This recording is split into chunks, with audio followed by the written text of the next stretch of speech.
ఉపాధ్యాయ దినోత్సవ శుభాకాంక్షలతో తెలియజేయనది ఈరోజు దేశవ్యాప్తంగా గురుకులు జరుగుతుంది. గురువులందరికీ ఇది గర్వకారణమైన రోజు.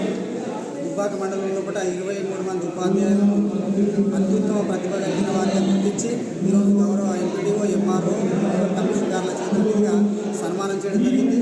వారు ఇంకా రెట్టించినటువంటి ఉత్సాహంతో విద్యాసేవలో పునరంకితం కావాలని ఈ సందర్భంగా ఉపాధ్యాయులందరూ కూడా వాళ్ళు స్ఫూర్తిగా తీసుకొని మన మండలంలో కూడా విద్యా వ్యవస్థను, ప్రభుత్వ పాఠశాలల యొక్క భవిష్యత్తును ముందుకు తీసుకెళ్లాలని సందర్భంగా విన్నవించుకుంటా ఉన్నాను. జయంతి సందర్భంగా ఈరోజు సెప్టెంబర్ 5న ఉపాధ్యాయ దినోత్సవం నిర్వహించబడుతుంది. దుబ్బాక మండల పరిధిలోని ఉన్న అన్ని పాఠశాలల్లో ఉత్తమ ప్రతిభ కనబరిచిన ఉపాధ్యాయులకు ఈరోజు సన్మానించడం జరుగుతుంది.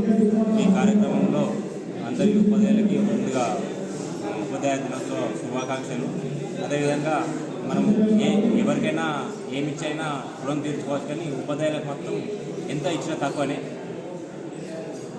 డాక్టర్ సర్వేపల్లి రాధాకృష్ణన్ గారి జన్మదినాన్ని పురస్కరించుకొని సెప్టెంబర్ 5 రోజు మనం ఉపాధ్యాయ దినోత్సవం రోజు జరుపుకుంటున్నాం.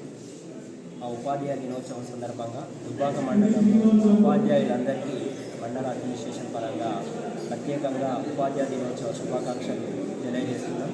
ఈ సందర్భంగా కొంతమందిని ప్రత్యేకంగా ఈ సంవత్సర కాలంలో వాళ్ళు చేసిన టీచింగ్ బోధనల ఆధారంగా ఉత్తమ ఉపాధ్యాయులను గుర్తించి కొంతమంది ఎంఈఓ గారి ఆధ్వర్యంలో సన్మానం చేయడం జరిగింది. ఇది ఉపాధ్యాయులందరికీ తర్వాత నెక్స్ట్ ఇయర్ కూడా ఒక ఇన్స్పిరేషన్గా ఉండి వారు కూడా అలాగే ఉత్తమ ఉపాధ్యాయులుగా తయారు కావడానికి, మంచిగా బోధన ప్రాక్టీస్ చేయడానికి, విద్యార్థుల్ని ఇంకా టీచర్ సెంట్రిక్గా కాకుండా విద్యార్థి సెంట్రిక్గా పాఠాలు నేర్పించడానికి ఉపయోగపడుతుందని భావిస్తూ ఈ అవకాశం ఇచ్చినందుకు ధన్యవాదాలు. ఉపాధ్యాయ దినోత్సవ సందర్భంగా దుబ్బాక మండలంలో వివిధ పాఠశాలలో పనిచేస్తున్నటువంటి ఉపాధ్యాయులలో ఉత్తమమైనటువంటి వారికి గుర్తించి వారికి మండల స్థాయిలో తహసీల్దారు, మన కమిషనరు మరియు ఎంపీడీ గారు ఎంఈఓ గారు ఏర్పరిచిన సందర్భంగా వారందరినీ కూడా సన్మానించుకోవడం జరిగింది. వారిలో ఉన్నటువంటి విద్యా సరస్వతికి అభినందిస్తూ వారికి సన్మానం చేయడం జరిగింది.